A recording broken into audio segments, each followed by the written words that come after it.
স্নায়ুর বিষয়ে অনেক কিছু আলোচনা করব। আমাদের টোটাল বডি চালাই হইছে নার্ভাস সিস্টেম অর ব্রেইন, ঠিক আছে? মস্তিষ্ক যেটাকে আমরা বলি বাংলায়। মস্তিষ্কের ভিতর অনেক কিছু আছে, এগুলো আমাদের টোটাল বডি চালনা করে। এমনকি আমরা যে শ্বাস প্রশ্বাস নেই, হার্টবিট চলে, প্রেসার যে নিয়ন্ত্রণ রাখে, সবকিছুই করে মস্তিষ্ক। প্রথমেই আসি যে টপিকসটা, সেন্সেশন, ঠিক আছে? সেন্সেশন মানে সেন্সরি রেসপন্স, মানে আমরা যে একজন টাচ দিলে যে টের পাই সেটারই বলে সেন্সেশন বা সেন্সরি রেসপন্স। এই জায়গায় রেসপন্স মূলত দুই প্রকার, একটা হচ্ছে সেন্সরি আর একটা হচ্ছে মোটর। মোটর রেসপন্স কি জিনিস আগে একটু বলে নি। মোটর রেসপন্স হইছে আমরা যে কাজকর্ম করি, ধরেন আমি যে বলতেছি যে শুনতে পেলেন, আপনারা রেসপন্স করলেন যে হ্যাঁ শুনতে পাচ্ছি, এটা হচ্ছে মোটর রেসপন্স।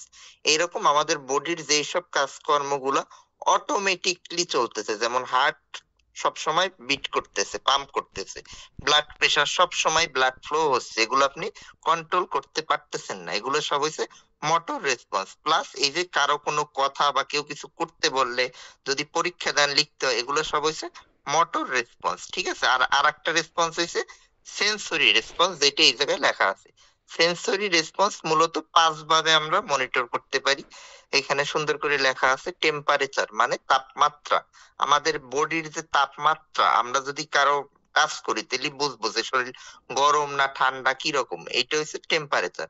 প্রেসার, ঠিক আছে? প্রেসার ধরলে পর যদি কারো চিমটি কাটেন তাহলে তার পেইন অনুভূত হয়। এই জায়গায় চিমটি কাটার ফলে তার প্রেসার প্লাস পেইন দুইটা অনুভূত হয়, এইটাই হচ্ছে pressure plus pain. Balance, balance মানে ভারসাম্য, যে আমরা সোজাভাবে হাঁটতে পারি, ঠিক আছে? কষ্ট সোজাভাবে হাঁটি, আমরা তাল মাতাল হই না। যেমন মানুষ নেশা করলে তাল মাতাল করে, কারণ তখন তার কেমিক্যাল অনেক কিছু ওঠানামা করে, এই জন্য। কিন্তু নর্মালি আমাদের ব্যালেন্স ঠিক থাকে, ঠিক আছে? ভারসাম্য। এই ভারসাম্য কানে সমস্যার ফলেও কিন্তু ভারসাম্য নষ্ট হয়, ঠিক আছে? আর একটা হচ্ছে মোশন। মোশন মানে বুঝাচ্ছে যে বাসে চলাফেরা করলাম বা যে কোনো কিছুতে যানবাহনে চলাফেরা করলাম, আমরা কিন্তু সোজা হয়ে বসেই থাকি, আমরা কিন্তু যানবাহনের সাথে কিন্তু অটোমেটিক কিন্তু এরকম ঘুরি না। এটা হচ্ছে মোশন। এগুলো সবকিছুই আমাদের কন্ট্রোল করে ব্রেইন, ঠিক আছে? ব্রেইন সবকিছুই সেন্ট্রাল নার্ভাস সিস্টেম আর ব্রেইনের পার্ট। তাইলে টোটাল রেসপন্স হচ্ছে দুই প্রকার, মোটর আর সেন্সরি। মোটরের ভিতর হইছে যে কোনো কমান্ড ফলো করা বা অটোমেটিক যেগুলো আমাদের বডির ভিতর চলতেছে, এগুলো হচ্ছে সব মোটর রেসপন্স। আর সেন্সেশন বা সেন্সরি রেসপন্স হচ্ছে সবগুলোই টাচ জনিত, ঠিক আছে? এই ক্ষেত্রে আপনার টাচের একটা ব্যাপার আছে, যে আপনাকে একটু টাচ করলে বা কোনো কিছুতে উঠলে, খেলে আপনার বডির এক্সটার্নাল এনভায়রনমেন্ট হচ্ছে দায়ী, ঠিক আছে? এরপর আসেন, এই যে এতক্ষণ যেগুলো বললাম যে রেসপন্স, এগুলো মূলত মনিটর করে কি, আমি আগেই বলছি ব্রেইন। ব্রেইনের ভিতর একটা, ব্রেইনের যে একক, আমরা বিভিন্ন কিছুর একক পড়ি, যেমন জীবদের গঠনের এককে কোষ বলে, একদম প্রথম ক্লাসে পড়াইছিলাম আমি। কোষ বলে জীবদের গঠনের একক, তেমনি ব্রেইনের গঠনের এককটা আমরা বলি নিউরন, ঠিক আছে? নিউরন, এই নিউরনই হচ্ছে আমাদের সবকিছু, এইসব যে সিগন্যাল এগুলো পরিবহন করে। যেমন আপনি যদি হাতে সুই পোটান কারো, সুই পোটাইলে আপনার ব্যথা লাগে, ঠিক আছে? ব্যথা লাগে, এটা পরিবহন করে হইছে নিউরন। এখন এই ব্যথা লাগার কারণ কি? ব্যথা লাগার কারণ হইছে নিউরোট্রান্সমিটার বলে একটা টার্ম আছে, এটা আমি পরে আসতেছি। প্রথমে আমি নিউরন নিয়ে একটু কথা বলি। এই নিউরন হচ্ছে আপনার বডিতে সব জায়গায় আছে, নিউরন সব জায়গায় আছে। যেই জায়গায় আপনি যা করবেন, এই নিউরন আপনার সিগন্যাল পাঠাবে মস্তিষ্কে, তারপর মস্তিষ্ক হইছে অনুভূত করবে। যদি এই যেমন আমি কথা বলতেছি আপনারা শুনতেছেন, এটা হচ্ছে কানের মাধ্যমে যাচ্ছে, কিন্তু এই ক্ষেত্রে অডিটরি নার্ভের সাথে নিউরন আছে, এই নিউরনের মাধ্যমে আমাদের মস্তিষ্কে সিগন্যাল যাচ্ছে, বা কেউ আপনার সুই ফুটাইলে এই সিগন্যালটা যাচ্ছে নিউরনের মাধ্যমে। এই নিউরনের ৩টা পার্ট আছে মূলত। এই জায়গায় অনেক কিছু লেখা, অনেক কিছু লাগে না, আমরা ৩টা পার্ট মূলত পড়াই। সেল বডি, ঠিক আছে? এই যে বড় যে শাখা পোশাখা গাছের মতো, মাঝখানের ডারে বলে সেল বডি। তারপর হচ্ছে ডেনড্রাইট, ঠিক আছে? ডেনড্রাইট। আর একটা হচ্ছে এক্সন। এই ৩টা পার্টি হচ্ছে মূলত main, cell body, dendrite, axon. এই ৩টা পার্টি হচ্ছে নিউরনের মেইন। নিউরন কিভাবে কাজ করে? নিউরন কাজ করে অ্যাকশন পটেনশিয়াল আর রেস্টিং পটেনশিয়াল দুই ভাবে, ঠিক আছে? আমাদের নরমালি যে বডি চলে, কোনো কাজ করি আমরা বা কোনো ওষুধ খাইলে যে কাজ করে, ঠিক আছে, এগুলো সব হইছে অ্যাকশন পটেনশিয়াল। অ্যাকশন পটেনশিয়াল মানে হচ্ছে এক ধরনের সিগন্যাল। আপনি একটা জিনিস করতেছেন, তখন হচ্ছে সিগন্যাল পৌঁছে দেওয়ার কাজ করে অ্যাকশন পটেনশিয়াল। এই অ্যাকশন পটেনশিয়াল মূলত কিছু আমাদের বডিতে বিভিন্ন চ্যানেল আছে, ঠিক আছে। চ্যানেল মানে কি? যেমন খালের চ্যানেল থাকে না, ওই যে সুয়ারেজ বাঁধ দেয়, যদি পানি আটকে রাখতে চাই আমরা চ্যানেলটা বন্ধ করে দিই, তেমনি আমাদের বডিতে এরকম কিছু চ্যানেল আছে। Sodium channel, potassium channel, calcium channel. Normally এগুলো হচ্ছে নরমাল কাজই করে, নরমালি কোনো অ্যাবনর্মাল হয় না। কিন্তু আমরা যখন বিভিন্ন ধরনের রোগে পৌঁছাই, ঠিক আছে, যেমন অ্যানেস্থেসিয়া দিই, অপারেশনের আগে অ্যানেস্থেসিয়া দেওয়া লাগে, অ্যানেস্থেসিয়া দিয়ে আপনারে অজ্ঞান করতেছে, তাইলে তখন হইছে আমার এই চ্যানেল গুলো ডাইরেক্ট বন্ধ করে দিই। এটা মূলত কাজই করে হচ্ছে চ্যানেল বন্ধ করার। আমরা মনে করি যে একটা ইনজেকশন দেয় কেমনে বন্ধ হয়ে গেল সবকিছু, মূলত চ্যানেলটারে আমরা বন্ধ করি। সোডিয়াম চ্যানেল বন্ধ করি, পটাশিয়াম চ্যানেল বন্ধ করি, ক্যালসিয়াম চ্যানেল বন্ধ করি, এইগুলারই বলে অ্যাকশন পটেনশিয়াল। আর একটা হচ্ছে রেস্টিং পটেনশিয়াল, ঠিক আছে। তাহলে বিভিন্ন ধরনের ওষুধ প্রয়োগের ফলে হচ্ছে আমরা চ্যানেলের ভারসাম্য হয়েছে ওলট পালট করে দিয়ে কাজগুলা করায়। মূলত সবকিছু আমাদের বডি চালনাই করে এই অ্যাকশন পটেনশিয়াল, ঠিক আছে, অ্যাকশন পটেনশিয়াল। আর রেস্টিং পটেনশিয়াল কি জিনিস? রেস্টিং পটেনশিয়াল আমরা যদি রেস্টিং কন্ডিশনে, যেমন আমরা তো সবসময় কাজ করি না, যখন এখন কাজ করতেছি নরমালি কাজ করি না, নরমালি যখন কাজ করি না তখন আমাদের যে স্টেজে থাকে ওই স্টেজটারই বলে রেস্টিং পটেনশিয়াল, ঠিক আছে। রেস্টিং পটেনশিয়ালের রেঞ্জ একরকম, আর যখন কাজ করি তখন আমাদের বিভিন্ন ধরনের অ্যাকশন পটেনশিয়াল তৈরি হয়, তখন রেঞ্জটা একরকম হয়, ঠিক আছে। এই অ্যাকশন পটেনশিয়াল এই জায়গায় লেখা আছে বিভিন্ন চ্যানেলের নাম, দেখেন এই জায়গায় লেখা আছে সোডিয়াম পটাশিয়াম পাম্প, এই যে একটু আগে বললাম সোডিয়াম চ্যানেল, পটাশিয়াম চ্যানেল, এই pump. Concentration of potassium is much higher inside the cell. এটার মানে কি? আমাদের শরীরে যে লবণ বলি, আমরা বুঝাইতে বলি লবণ, সোডিয়াম পটাশিয়াম সবগুলোরই আমরা লবণ বলি। তাহলে সোডিয়াম কোথায় বেশি থাকে, পটাশিয়াম কোথায় বেশি থাকে? পটাশিয়াম হচ্ছে সেলের মধ্যে বেশি থাকে আর সোডিয়াম সেলের বাইরে বেশি থাকে। এই জায়গায় হচ্ছে এইগুলো লেখা। আর নরমালি যখন কাজ করি তখন আমাদের এই অ্যাকশন পটেনশিয়াল তৈরি হয়।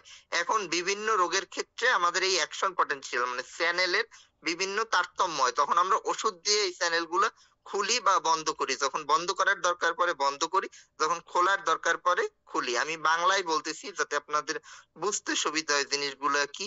মূলত কি করি? মূলত কোন সময় যদি সেলের মধ্যে পটাশিয়াম বেশি থাকে, এবার যদি সেলের মধ্যে পটাশিয়াম কমে যায়, তাহলে আমার এমন ড্রাগ দিতে হবে যাতে সেলের ভিতর পটাশিয়ামের লেভেলটা বাড়ে। আবার সিমিলার ভাবে কখনো হচ্ছে সোডিয়ামের লেভেল কমে যায় বা বেড়ে যায়, তখন আমার এমন ড্রাগ দিতে হবে যাতে বন্ধ করতে হয় বা বাড়াতে হয় বা খুলতে হয়। ফলে কি হবে? চ্যানেল খুলবে বা বন্ধ হবে। একটা এক্সাম্পল দিলাম, অ্যানেস্থেসিয়া দেওয়ার সময় আমরা এমন ড্রাগ দিই যাতে সোডিয়াম চ্যানেল বন্ধ হয়ে যায়, ঠিক আছে। সোডিয়াম চ্যানেল বন্ধ হলে আমাদের টোটাল বডি আর কার্যক্ষম থাকবে না, আমরা অজ্ঞান হয়ে যাই, ঠিক ঠিক আছে। সেটা লোকালি দিই বা জেনারেলি দিই, যেই জায়গায় দেবো সেই জায়গায় অজ্ঞান হয়ে যাবে বা কাজ করার ক্ষমতা আর থাকবে না। যেমন স্পাইনাল দিলে আমাদের কি, যদি ওই কোমরের উপরে যে ইনজেকশনটা দেওয়া হয়, আমাদের নিচের সাইড পুরো কাজ করার ক্ষমতা হারায়।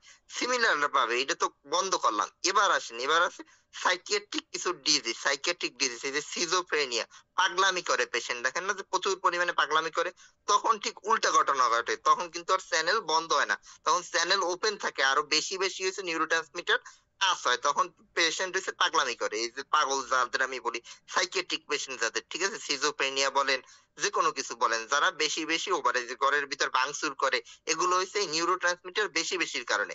আবার উল্টাও আছে, উল্টা কখন? ডিপ্রেশন, যে ডিপ্রেশন, চুপচাপ বসে থাকে, কারোর সাথে কথা বলে না, এই ক্ষেত্রে কি হয়? এই ক্ষেত্রে আবার কিছু নিউরো ট্রান্সমিটার আছে আমাদের, ডোপামিন, ঠিক আছে, ডোপামিন, এগুলার ঘাটতি শুরু হয়। এগুলা ঘাটতি হইলে আবার পেশেন্ট একদম চুপচাপ হয়ে যায়, আর কোনো কথা বলে না। তখন আবার আমার এমন ওষুধ দিতে হয় যাতে ওই চ্যানেল ওপেন হয়, ডোপামিন বাড়ায়। এরকম ভাবে বিভিন্ন ভাবে আমরা চ্যানেল বন্ধ করি আবার চ্যানেল খুলি, ঠিক আছে।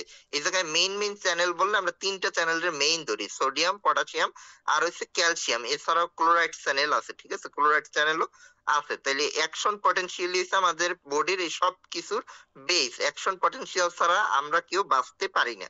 যা কিছু হয় সবকিছুই হয় এই অ্যাকশন পটেনশিয়ালের মাধ্যমে। অ্যাকশন পটেনশিয়াল কাজ করে কিভাবে? কাজ করে নিউরন আর নিউরো ট্রান্সমিটারের মাধ্যমে সিগন্যাল পাঠায়, ঠিক আছে, সিগন্যাল পাঠায়। এই জায়গায় মেকানিজম আছে যে কোন ভাবে কি জেনারেশন অফ অ্যাকশন পটেনশিয়াল হয়। কখনো হইছে এক্সাইটেটরি, এক্সাইটেটরি মানে ওই যে বেশি বেশি যেটা, আর ইনহিবিটরি মানে কমাই দেওয়া হয়। এইভাবে কাজ করে। এখানে মেকানিজম আছে, এগুলো আপনাদের লাগবে না ওইভাবে এগুলো বোঝার আর দরকার নাই, যেটুক বলছি এটুক বুঝতে পারলেই হবে। তারপর আসেন নিউরো ট্রান্সমিশন। নিউরো ট্রান্সমিশন কি জিনিস? নিউরো ট্রান্সমিশন মানে ওই যে বললাম সেন্সেশন, যখন বললাম যে আমাদের হাতে টাচ দিলে আমরা এটা টের পাই কেমনে? টের পাই হচ্ছে নিউরনের মাধ্যমে। এই নিউরনের মাধ্যমে যে আমরা ব্রেনে পৌঁছাই দিল, এটার নামে হচ্ছে নিউরো ট্রান্সমিশন। ঠিক আছে? নিউরো ট্রান্সমিশন, নিউরো ট্রান্সমিশন হচ্ছে অ্যাকশন পটেনশিয়ালের মাধ্যমে, মানে ওই যেমন তারের লাইন দিয়ে বিদ্যুৎ যায়, তেমনি আমাদের বডিতে নিউরন আছে। ঠিক আছে? স্পাইনাল কর্ড নিউরনের মাধ্যমে সিগন্যাল ব্রেনে যায়। এই প্রসেসটাই বলে নিউরো ট্রান্সমিশন। এই নিউরো ট্রান্সমিশন, নিউরো ট্রান্সমিশনের কয়েকটা ধাপ আছে। ঠিক আছে? নিউরো ট্রান্সমিশনের ভিতর কিভাবে সিগন্যাল পৌঁছায়? সিগন্যাল পৌঁছায় প্রথমে হয়েছে প্রি সিনাপটিক নিউরন। ঠিক আছে? প্রি সিনাপটিক নিউরনে, প্রি সিনাপটিক নিউরনে পৌঁছানোর পর পৌঁছায় বেসিক্যালে, বেসিক্যাল দিয়ে সিনাপটিক ক্লেপ, তারপর post synaptic neuron, neurotransmitter receptor.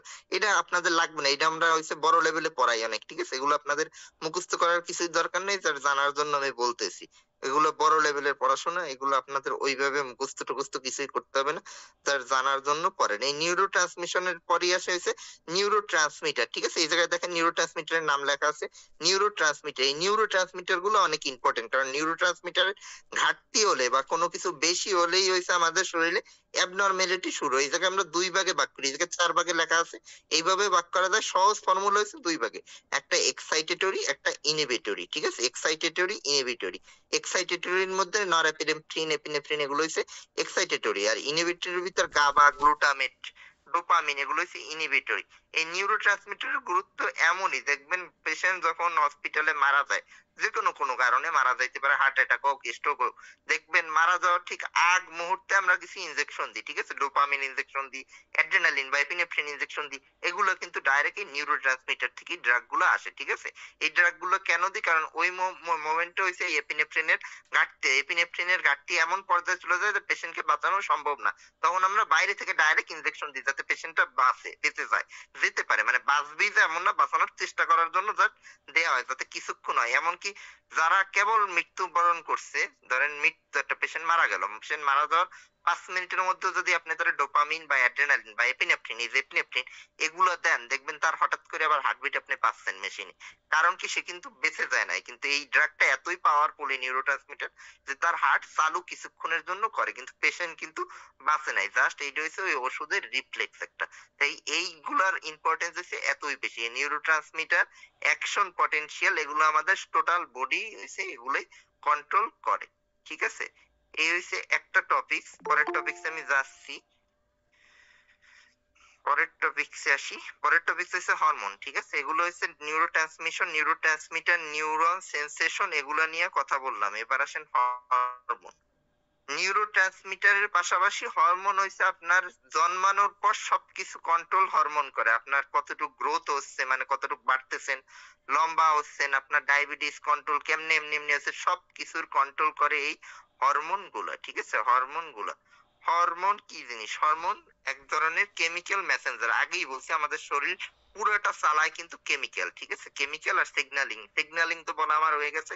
Signalling কিভাবে যায় এতক্ষণ বললাম। এবার আসেন এই কেমিক্যালের কথা। কেমিক্যালের ভিতর একটা পার্ট হইছে নিউরোট্রান্সমিটার, আর একটা পার্ট হইছে হরমোন। তাইলে হরমোন হইছে এক ধরনের কেমিক্যাল, কেমিক্যাল মেসেঞ্জার। মেসেঞ্জার আবার দুই প্রকার।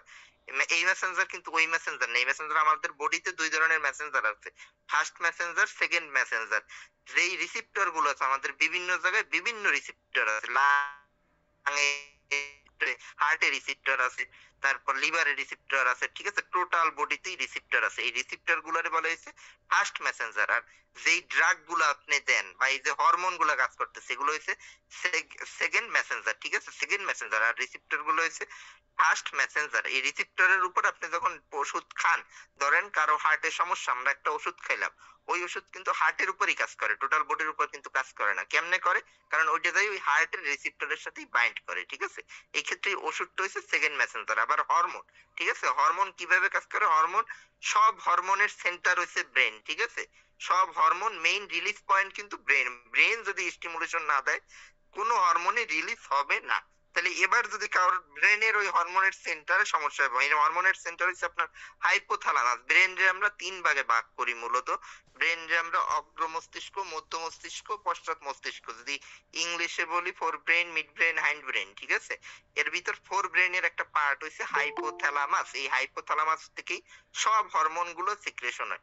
সব হরমোনের মেইন পয়েন্ট হাইপোথ্যালামাস। হাইপোথ্যালামাস যদি আপনারে না করে, না ইনস্ট্রাকশন দেয় যে হরমোন অন্য অর্গানে সিক্রেট করা, সে সিক্রেট করতে পারবে না। মেইন পয়েন্টই হচ্ছে হাইপোথ্যালামাস, ঠিক আছে? হাইপোথ্যালামাস। তাহলে এই হরমোন গুলো হচ্ছে আমাদের শরীরে সেকেন্ড মেসেঞ্জারের মতো কাজ করে। যেমন একটা এক্সাম্পল দিই, গ্রোথ হরমোন দিয়ে। এই হাইপোথ্যালামাসের ওই জায়গায় গ্রোথ হরমোন আছে, ঠিক আছে? পরে আসতেছে, ওগুলো আমি দেখাচ্ছি। তাহলে এই গ্রোথ হরমোন কিন্তু আমাদের টোটাল সব বয়সে কাজ করে না, ঠিক আছে? গ্রোথ হরমোন দেখা যায় ২২ কি ২৩ বছর পর্যন্ত কাজ করে। এরপর কিন্তু কারো আর ওরকম গ্রোথ মানে বৃদ্ধি হয় না, ঠিক আছে? এটা ইয়াং এজে সবথেকে বেশি থাকে।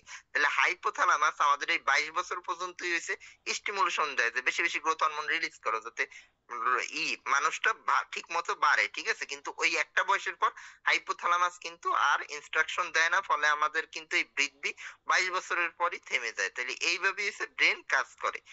এবার আসেন হরমোনের ক্লাসিফিকেশন। হরমোন অনেকভাবে ক্লাসিফাই করা যায়, chemical nature, origin, nature of action এর উপর। আমাদের সবগুলাই লাগে, মূলত আমরা বড় লেভেলে পড়াই। আপনারা জানার জন্য আমি একবার একটু বলে দিচ্ছি।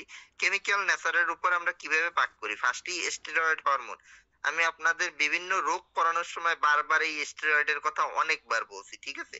সব অসুখের মহা ঔষধ হচ্ছে স্টেরয়েড। স্টেরয়েড দিলে যেমন সবকিছু ভালো হয়ে যায়, আবার স্টেরয়েড কিন্তু আবার খারাপ, ঠিক আছে? বাইরে থেকে আমরা যে স্টেরয়েড দিই, এটা বডির সাথে মিলে না, এইজন্য এটা আবার খারাপ। কারণ স্টেরয়েড কি করে, আপনার বডির সবকিছুর উপরই কাজ করতে যায়। এটা আর ওইরকম রিসেপ্টর না যে একটা ড্রাগ দিলাম পার্টিকুলার রিসেপ্টরের উপর কাজ করবে। এটা একটা হরমোন স্টেরয়েড, ঠিক আছে?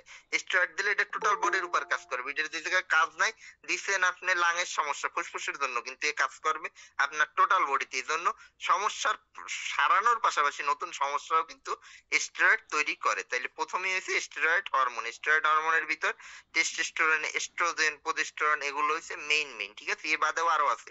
কর্টিকোস্টেরয়েড আমরা কর্টিসল নামে বলি, ঠিক আছে? কর্টিসল একটা হইছে এমার্জেন্সি হরমোন নামে আমাদের পরিচিত। আমরা যখনই কোনো স্ট্রেসে যাই, যে সিদ্ধান্তহীনতায় ভুগি, বা কোনো পরীক্ষার সময় যে আমার লিখতে হবে, এগুলোর কাজ নিয়ন্ত্রণ করে কর্টিসল। কর্টিসল না থাকলে সেই রোগী, মানে কারো যদি কর্টিসল লেভেল কম থাকে, সে এইসব সিদ্ধান্ত নিতে পারে না, ঠিক আছে? এরকম পেশেন্ট কিন্তু পাওয়া যায়। কর্টিসল লেভেল কম, কর্টিসল লেভেল কমে গেলে বা বেড়ে গেলে দেখবেন পেশেন্ট অনেক সময় একদম শুকিয়ে যায়, আবার কিছু পেশেন্ট অনেক মোটা হয়ে যায়। কুশিং সিনড্রোম বলি আমরা, নাম শুনতে পারেন। দেখবেন ওইসব পেশেন্ট স্টেরয়েড ইনজেকশন দেওয়ার পরে, স্টেরয়েডের ভিতরে রয়েছে কর্টিসলও একটা। স্টেরয়েড আমি দিলাম অন্য একটা কারণে, লাঙের কারণে বা অন্য একটা কারণে, কিন্তু তার কিন্তু এই কর্টিসল লেভেল বাইরে যাচ্ছে। কর্টিসল লেভেল এবার বেড়ে গেলে হবে কি, তার কুশিং সিনড্রোম ডেভেলপ করবে। এই জন্য আমি আপনাদের বারবার বলছি যে স্টেরয়েড আমরা কখনো শুরুতে দেবো না। স্টেরয়েড আমাদের যখন দরকার একদমই দিতেই হবে, পেশেন্ট বাঁচানোটা এখন হইছে মেইন কাজ, তখন আমরা স্টেরয়েড দিই। এছাড়া কিন্তু আমরা সতত স্টেরয়েড দেই না ওইভাবে। পরের হরমোনের ভিতর আসেন অ্যামাইন হরমোন। অ্যামাইন হরমোনের ভিতর মেইন হইছে থাইরয়েড হরমোন। আপনাদের থাইরয়েড আমি পড়াইছি হাইপোথাইরয়েডিজম, তখন আমি বলছিলাম যে হ্যাঁ, থাইরয়েড হরমোন তিনটা, টিএসএইচ, টি3, টি4। এগুলো বাড়ার কমার উপর হইছে থাইরয়েড বড়, মানে হাইপোথাইরয়েডিজম, হাইপারথাইরয়েডিজম এগুলো নির্ভর করে। বা অনেকের গলগন্ড হয়, সেটা আবার আয়োডিনের জন্য, সেগুলো নির্ভর করে। তাহলে এগুলো হচ্ছে অ্যামাইন হরমোন। পাশাপাশি এপিনেফ্রিন, নরএপিনেফ্রিনও অ্যামাইন হরমোন। এপিনেফ্রিন, নরএপিনেফ্রিন আমাদের বডিতে সবসময় থাকে। এপিনেফ্রিন, নরএপিনেফ্রিন একাধারে হরমোন, আবার আরেকদিকে নিউরোট্রান্সমিটার। এটার দুইটা রোলই আছে, এটা নিউরোট্রান্সমিটারও হরমোন। এপিনেফ্রিন, নরএপিনেফ্রিন আমাদের বডির জন্য হচ্ছে সব থেকে ইম্পর্টেন্ট জিনিস। আমাদের যে ব্লাড প্রেশার বলেন, এগুলো সব কন্ট্রোল করে হচ্ছে এপিনেফ্রিন, নরএপিনেফ্রিন, ঠিক আছে? তারপর হচ্ছে peptide hormone, oxytocin, vasopressin.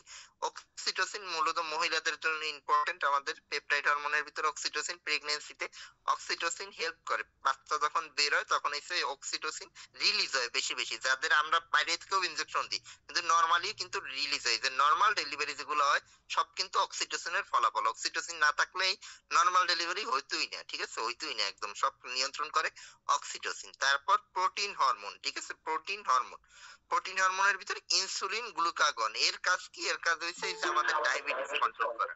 Diabetes control করে, আমাদের সুগার কন্ট্রোল করে যারা, সেটাই হচ্ছে এই ইনসুলিন গ্লুকাগন। ইনসুলিন হচ্ছে কি করে, সুগার কমায়। ইনসুলিন কিন্তু আমাদের বডির ভিতরেই আছে, যাদের ডায়াবেটিস আছে তাদের হচ্ছে ইনসুলিনের ঘাটতি হয়, প্যানক্রিয়াটিক বিটা সেল দিয়ে বের হইতে পারে না, ঠিক আছে। কিন্তু নর্মালি যাদের, আমরা যারা নর্মাল তাদের কিন্তু ইনসুলিন আছে। এই ইনসুলিনের কাজ কি, আমাদের গ্লুকোজ কমানো।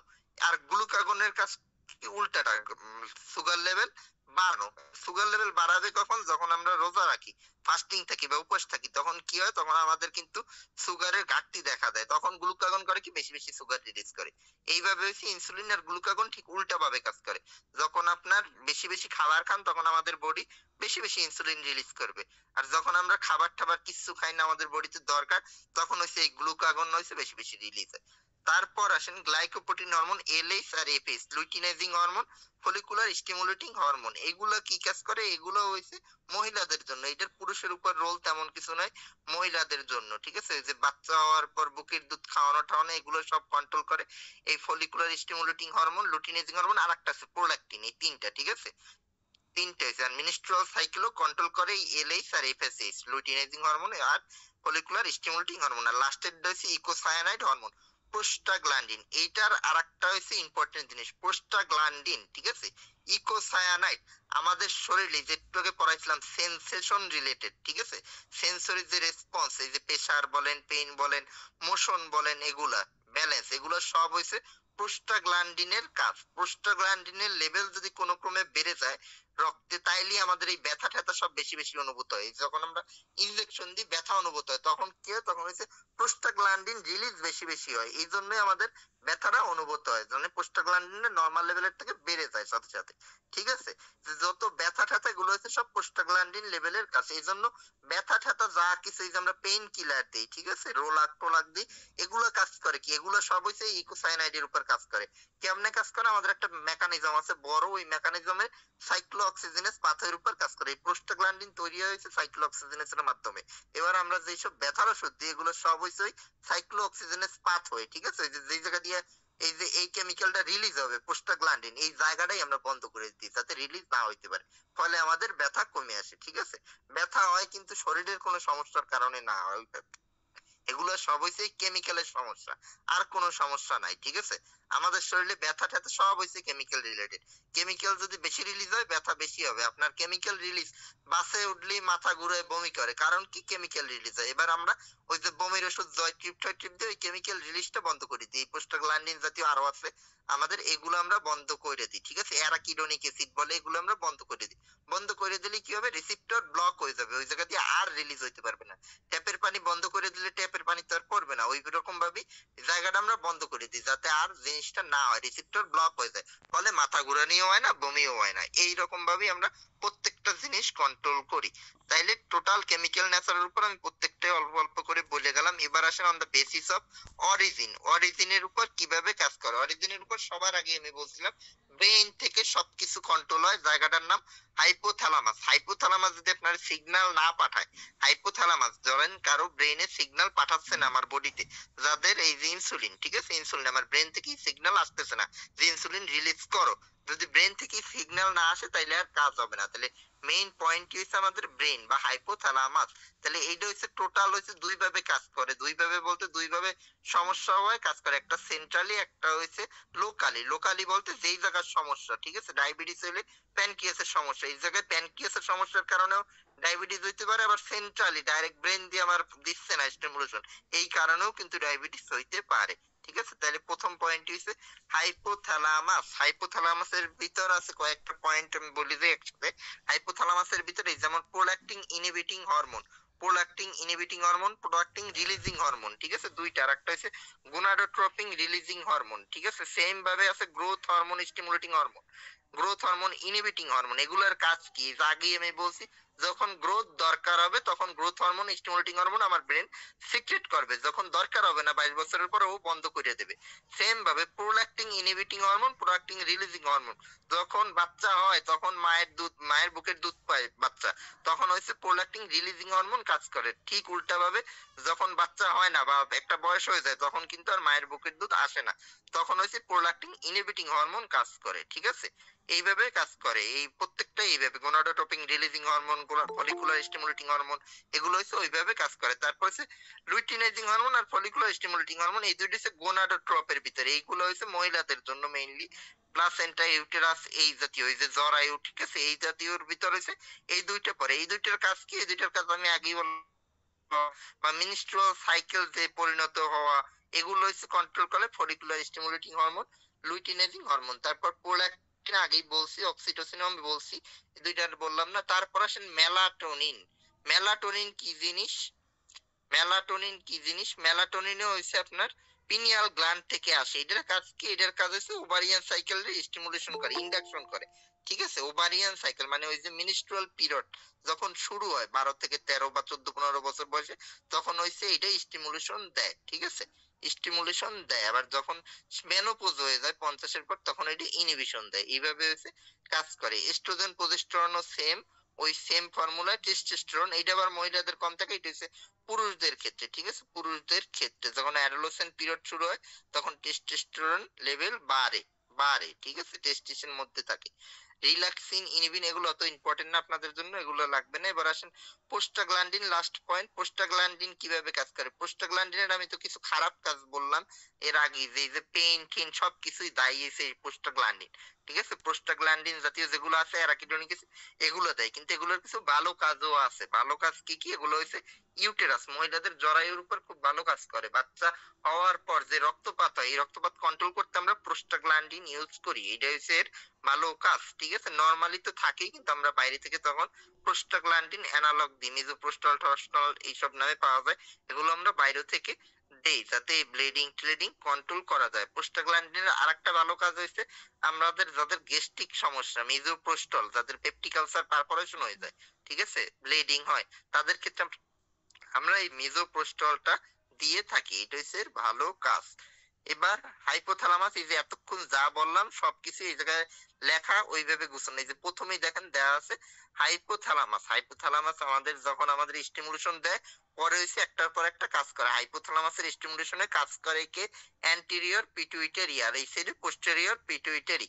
অ্যান্টেরিয়র পিটুইটারির পর এগুলো আবার স্টিমুলেশন দিলে কাজ করে বিভিন্ন ধরনের সাব ব্রাঞ্চ, যেগুলো গ্ল্যান্ড আছে, adrenal cortex, thyroid, pancreas, ovary, testis, এগুলা কাজ করে। তারপর অর্গানে যে বাকি যে হরমোন গুলো নিশ্চিত হয়, এগুলো হচ্ছে অর্গানের উপর কাজ করে, যে ঠিক আছে। আর ন্যাচারের উপর general hormone, specific hormone, local hormone, তিন ভাগে আমরা ভাগ করি। জেনারেল হরমোন কি? জেনারেল হরমোন যেমন গ্রোথ হরমোন, এটা ব্রেন থেকে যখন স্টিমুলেশন দেয় টোটাল বডির উপরই কাজ করে, এই জন্য এটা হচ্ছে জেনারেল হরমোন। এটা কোনো লোকাল কোনো কাজ না, এটা টোটাল বডির উপরই কাজ করে। তারপর হচ্ছে স্পেসিফিক হরমোন। স্পেসিফিক হরমোন এই যে বললাম মহিলাদের জন্য follicular stimulating hormone, luteinizing hormone, আর ছেলেদের জন্য অ্যান্ড্রোজেন, টেস্টোস্টেরন, এগুলো হচ্ছে স্পেসিফিক হরমোন। আর লোকাল হরমোন কোনগুলো? লোকালি যেগুলো কাজ করে, যেমন লোকালি পেইন রিলেটেড কাজ করে প্রোস্টাগ্ল্যান্ডিন, নরএপিনেফ্রিন, হিস্টামিন, এগুলো হচ্ছে লোকাল হরমোন।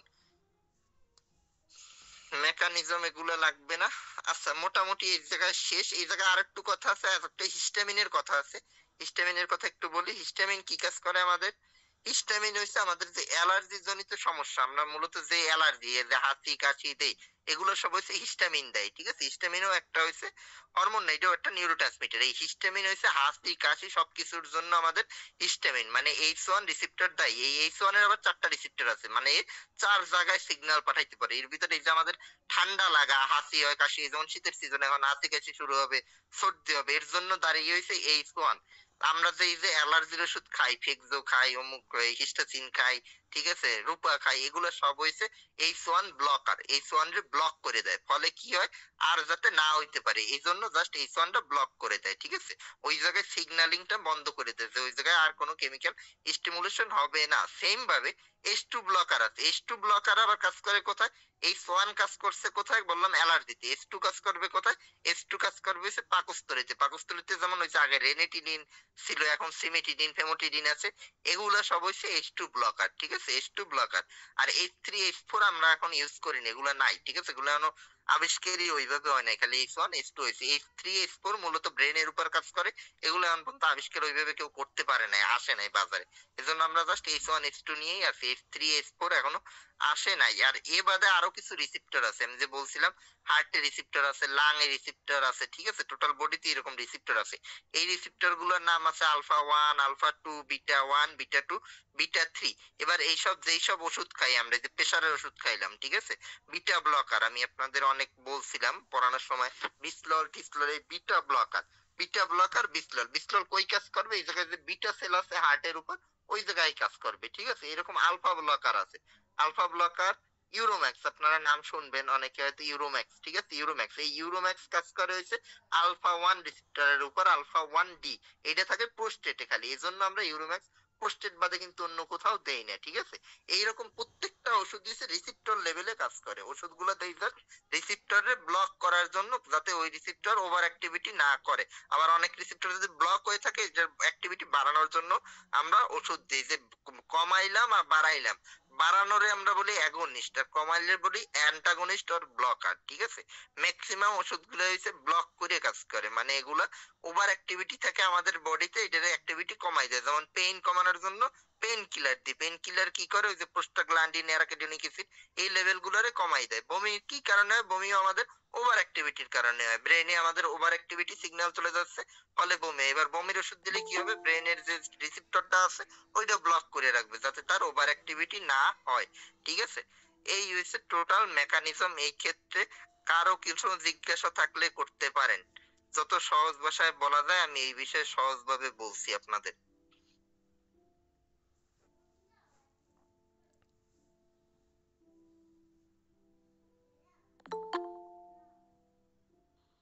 স্যার, পূর্বের ক্লাসের একটা ছোট কোশ্চেন ছিল। হ্যাঁ বলেন। স্যার, আইভারমেকটিন সর্বনিম্ন কত বয়স পর্যন্ত ইউজ করা যাবে? সর্বনিম্ন? জি স্যার। হ্যাঁ, আইভারমেকটিনের ক্ষেত্রে বাচ্চাদের ক্ষেত্রে ইউজ করতে আমরা নিষেধ করি। বাচ্চা বলতে এই জায়গায় 3 বছরের নিচে ইউজ করতে আমরা নিষেধ করি সাধারণত। 3 বছরের উপর ইউজ করা যায় কজেশন অনুযায়ী আর কি, মানে পেশেন্ট দেখার পর, কিন্তু 3 বছরের নিচে আমরা ইউজ করতে নিষেধ করি সাধারণত, ঠিক আছে। স্যার, 3 বছরে কি 6 এমজি পাবে না তার হাফ পাবে? 3 বছরে 6 এমজি না, হাফ পাবে, ঠিক আছে, হাফ পাবে, এত দেওয়া হয় না। ধন্যবাদ, এইটুকুর জন্য ধন্যবাদ স্যার, অসংখ্য ধন্যবাদ।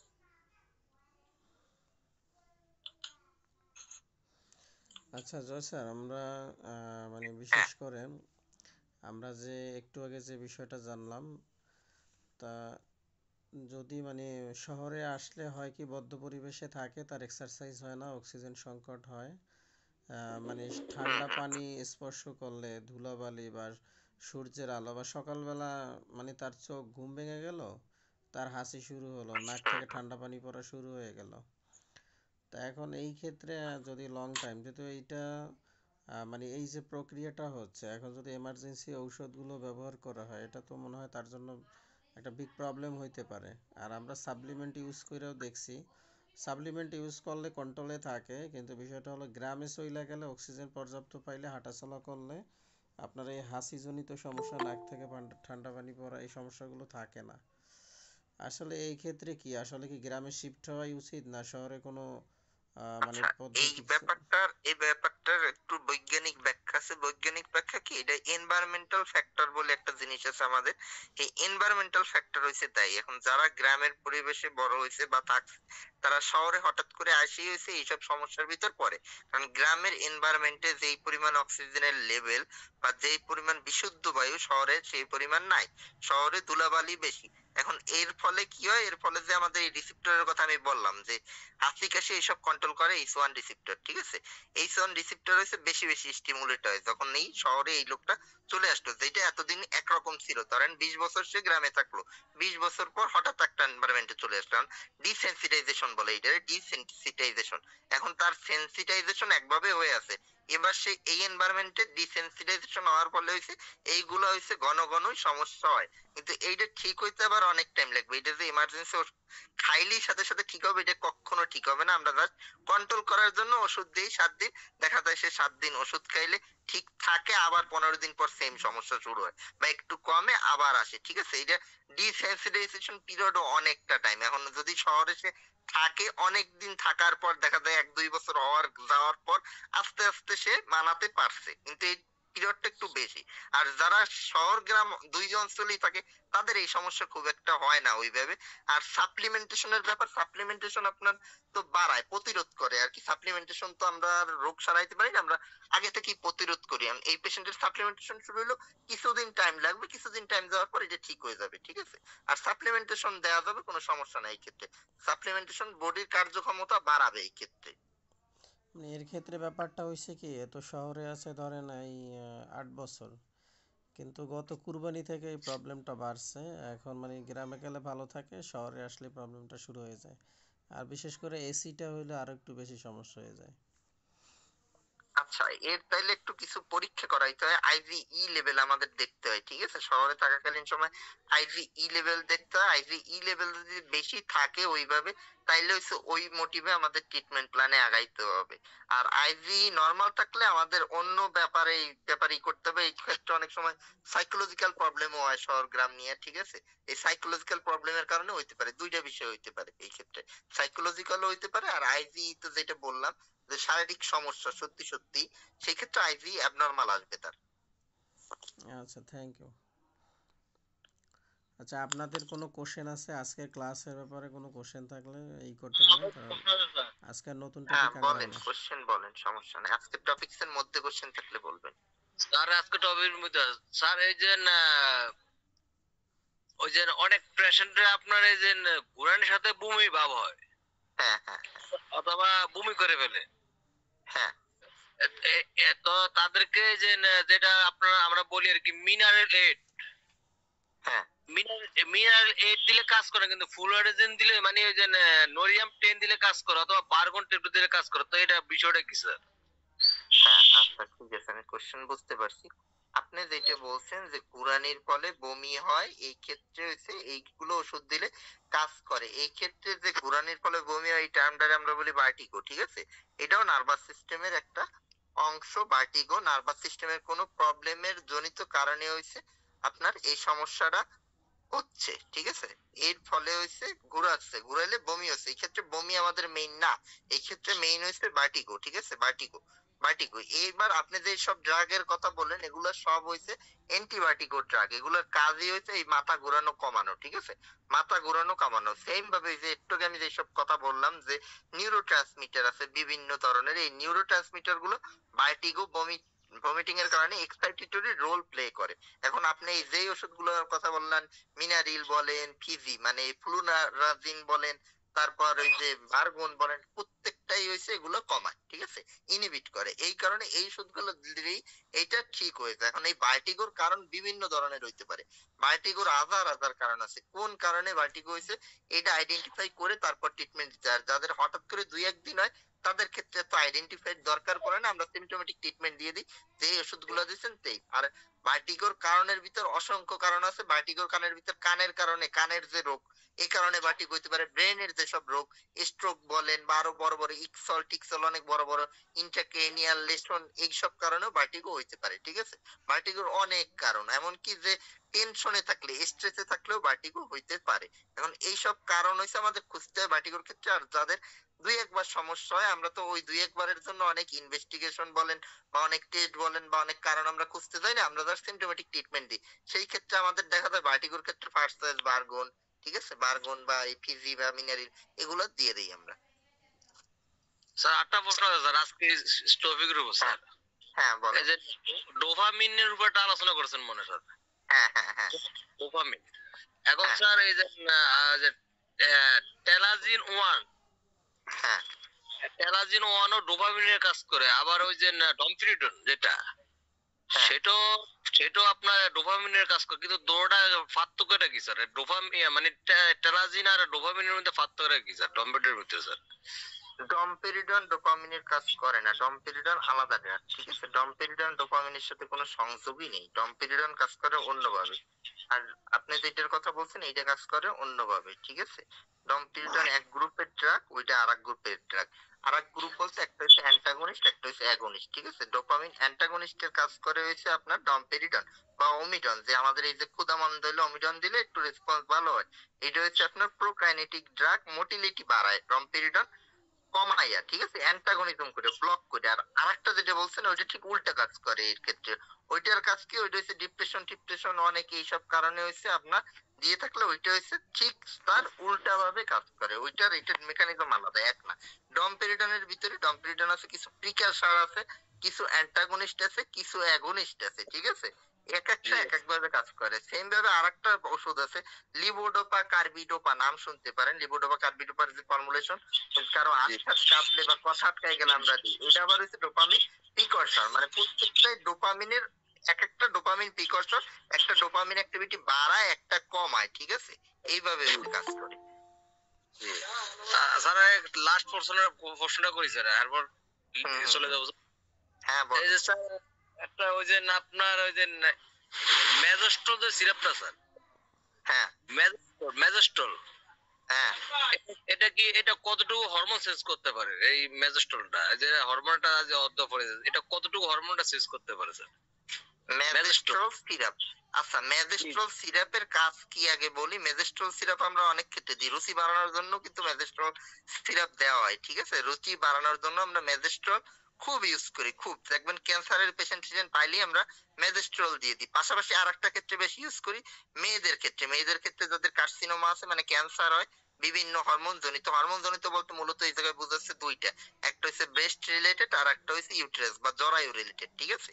এই ক্ষেত্রে হচ্ছে আমরা মেজেস্ট্রল ইউজ করি। মেজেস্ট্রলের যে হরমোন যে খুব চেঞ্জ করে তেমন না। মেজেস্ট্রল দিলে কি হয়, আপনার হরমোনের যে প্রভাবটা, ঠিক আছে, সাইড ইফেক্ট যে আমাদের শরীরে যেটা হচ্ছে এইটা কমায়। কারণ ক্যান্সার হলেই দেখবেন সেসব পেশেন্টের খাবারের রুচি টুচি হয়ে যায়, প্লাস ক্যাকেক্সিয়া ডেভেলপ করে। ক্যাকেক্সিয়া মানে একদম শুকিয়ে যাওয়া, ঠিক আছে, শুকিয়ে যাওয়া, সবকিছুর প্রতি তার অনীহা। এই ক্ষেত্রে মেজেস্ট্রল দিলে কি করে, ঠিক উল্টা কাজটা করে। এই ক্ষেত্রে হয়েছে হরমোনের অ্যাক্টিভিটি, মেজেস্ট্রলের অ্যাক্টিভিটিটা বাড়ায়, ঠিক আছে। মেজেস্ট্রলের অ্যাক্টিভিটি বাড়ানোর ফলে তার একটু খাবার প্রতি যেটা একদম অনীহা ছিল একটু বাড়ে, ঠিক আছে, একটু বাড়ে। প্লাস ক্যাকেক্সিয়া থাকলে ওইটা একটু ডেভেলপ করে। এর মানে এই না যে মেজেস্ট্রল দিয়ে ট্রিটমেন্ট করলে পুরো সুস্থ হয়ে যাবে, এরকম কোনো কথা নাই, ঠিক আছে। এটা জাস্ট সিমটোমেটিক, তার একটু ভালো থাকার জন্য, আর কিছু না, কোনো স্পেসিফিক ট্রিটমেন্ট না। স্যার সর্ব একটা জিনিস জানার বিষয় আছে স্যার। বলেন। স্যার এই যে না ডমফিডন খাইলে যে সেক্সুয়াল মানে সমস্যা, এটা কি আসলে কতটুকু আছে? আচ্ছা না, ডমপিরিডনের ক্ষেত্রে এটা খুবই মাইনর সমস্যা, এটা কোনো মেজর সমস্যা না, ঠিক আছে। যেটা বলছেন এটা খুবই মাইনর, সেক্সুয়াল কোনো সমস্যা ডমপিরিডন ওইভাবে নাই, একদম 1%-এরও কম। এটা আমরা ধরতির ভিতর ধরি না, ধরার মধ্যে না, ঠিক আছে। এটা আমরা অ্যাভয়েডই করি, টোটাল ধরার মধ্যেই না। স্যার আমরা একটা স্যার প্রশ্ন ছিল স্যার। স্যার আচ্ছা, আপনি এবার চুপ থাকেন, আরেকজন করেন। আর কার কোশ্চেন আছে? স্যার স্যার আমি একটু বলবো স্যার। হ্যাঁ বলেন। স্যার স্যার আমার বাসে উঠলে বমি হয় স্যার। মানে বাসে উঠলে 7-8 কিলোমিটার গেলেই মানে শরীর অবশ হয়ে যায়, শরীর দুর্বল হয়ে যায়, তারপর থেকে বমি শুরু হয় স্যার। আচ্ছা, এটা মোশন সিকনেস, ঠিক আছে, এটা হচ্ছে মোশন সিকনেস। এটা আপনার সমস্যা আছে, এই সমস্যা সারানোর ওইরকম কোনো উপায় নাই। এটার জন্য আপনার হচ্ছে প্রিকশন নিতে হবে, বাসে ওঠার আধা ঘন্টা আগে ওষুধ খাইতে হবে, ঠিক আছে, ওষুধ খাইতে হবে। এইটা যে স্যার এক্লিপস প্লাস একটা ট্যাবলেট আছে, এক্লিপস প্লাস। এটা যদি স্যার আমি খাই তাহলে আমি সারাদিন সুস্থ থাকবি, আমি আমার কোনো ভ্রমণ করলে কোনো সমস্যা নাই। হ্যাঁ, ওই ওষুধটাই আপনার খাইতে হবে। এই ক্ষেত্রে যে আপনার আমি এক্সারসাইজ বলবো বা শারীরিক কোনো বলবো, ব্যায়াম বলবো, ব্যায়াম করলে এটা সারবে না, ঠিক আছে। মোশন সিকনেস ওইভাবে সারানো যায় না সাধারণত। মোশন সিকনেস হলে আপনার জাস্ট ওই ওষুধটা খাইলে ওটা ঠিক হয়ে যাবে। এটা প্রতিরোধের ওইরকম কোনো ব্যবস্থা নাই আর কি, ঠিক আছে, প্রতিরোধের ব্যবস্থা নাই। কিন্তু এটা হচ্ছে ইমার্জেন্সি ট্রিটমেন্ট, জাস্ট খাওয়ার মানে জার্নির আগে আপনার ওষুধটা খাইলে এটা ঠিক থাকবে। স্যার এগুলো স্যার আমার ছোটবেলা থেকেই আমার বাসে উঠলে বমি হয়, ঠিক আছে, বুঝতে পারছি। এগুলো খেলে আর হয় না। আচ্ছা, অন্য কারো আর কিছু কোশ্চেন আছে? না থাকলে শেষ করবো। Sir T3 T4 TH hormone পার্থক্যটা কি স্যার?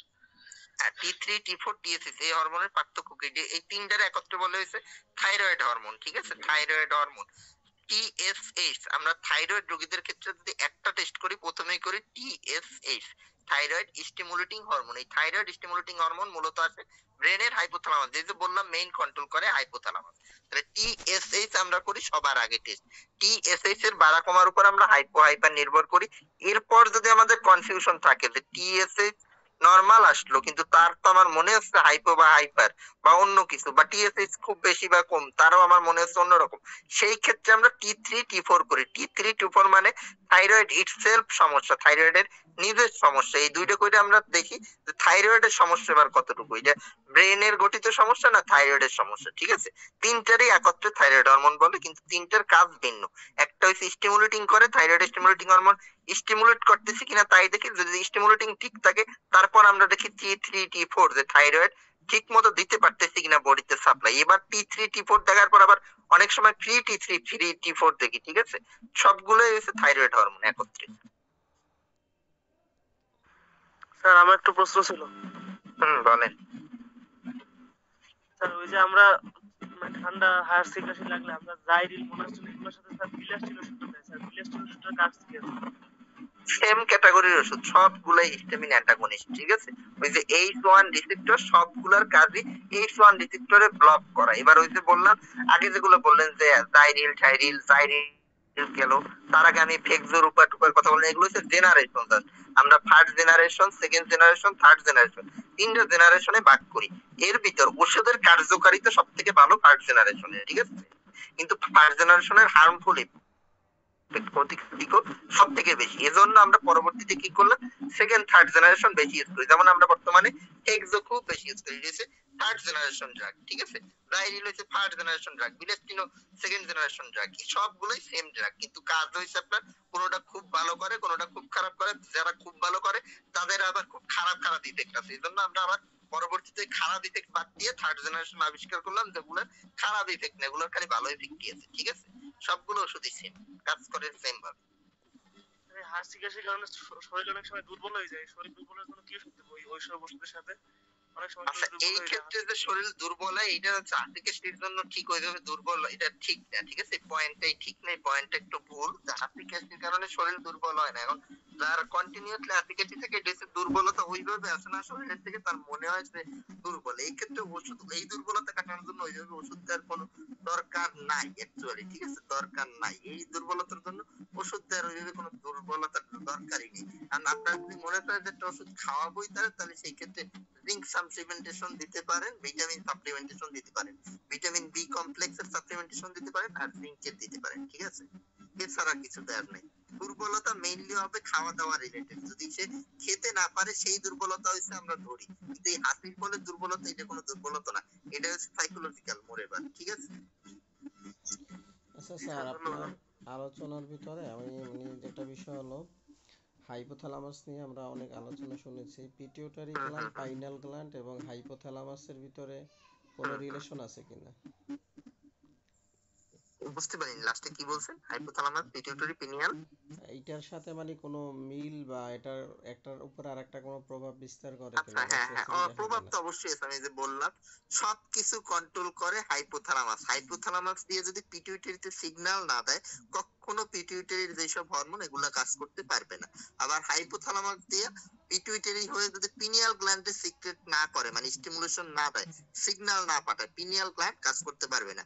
আমরা যদি ধরি যে একটা অফিসের হেড অফিস ঢাকা, তার সাব ব্রাঞ্চ বরিশাল, বরিশালের আবার ভিতরে বরিশাল ব্রাঞ্চ একটা মেইন, এর সাব ব্রাঞ্চ আবার বিভিন্ন উপজেলায়, সেম ভাবে এই গ্ল্যান্ড গুলোও তাই। এই জায়গায় হেড অফিস হচ্ছে হাইপোথ্যালামাস, হাইপোথ্যালামাসের পর মেইন হেড অফিস হচ্ছে পিটুইটারি, তারপর পিটুইটারি আবার অনেকগুলো ভাগে বিভক্ত হয়ে গেছে, সেগুলো হচ্ছে এই উপজেলা। ঠিক আছে, তাহলে মেইন সেন্টার হাইপোথ্যালামাস।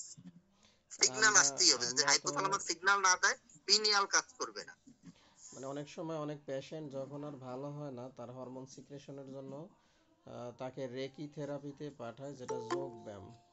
তাহলে এই ক্ষেত্রে মূলত এই গ্ল্যান্ডগুলো সব থেকে বেশি ভূমিকা রাখে। জি, এই আজকে ক্ষেত্রে এই যে যোগ ব্যায়াম যেটা বললেন, এটা মূলত হাইপোথ্যালামাসটি আপনার একটু করে চেঞ্জ করে, ফিজিওথেরাপির মতো, যেটা অবশ্যই হয়ে গেছে, সেটারে আমরা কাজ করার জন্য ফিজিওথেরাপিতে এই ক্ষেত্রে ওই সেম, এই ক্ষেত্রে আমরা হাইপোথ্যালামাসকে স্টিমুলেশন করার ট্রাই করি যাতে বাকি গ্ল্যান্ড গুলো কাজ করতে পারে। হাইপোথ্যালামাস অকেজ হইলে টোটাল বডি টোটালি অকেজ, ঠিক আছে, এক কথায় যদি বলি হাইপোথ্যালামাস সিক্রেট না করলে বডির কিছুই কাজ করবে না। আচ্ছা, স্যারকে অসংখ্য ধন্যবাদ আজকে হরমোনের উপরে এত সুন্দরভাবে ক্লাস নেওয়ার জন্য। কারণ আমরা কিওর এবং প্রিভেনশন এই দুইটা বিষয়ে যদি আমরা খুব গুরুত্বভাবে সহকারে মেডিসিন অ্যাপ্লাইয়ের মাধ্যমে বা লাইফস্টাইলের সাথে ব্যালেন্স করে কিছু করতে চাই, চিকিৎসা দিতে চাই, এই বিষয়গুলো আমাদের জানা দরকার খুব।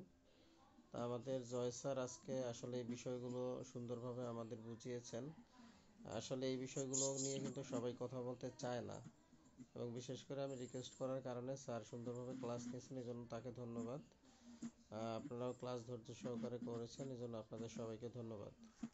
তা আমাদের স্যার অলরেডি বিদায় নিছেন, আমরা এখন ক্লাস শেষ করব। আপনাদের কারো কোনো কোশ্চেন আছে কি না? আসলে আমরা সামনে পরীক্ষার প্রিপারেশনের উপরে কিছু ক্লাস নিব। আজকে ক্লাসটা স্যার আছে, ক্লাসটা খুব ভালো হয়েছে।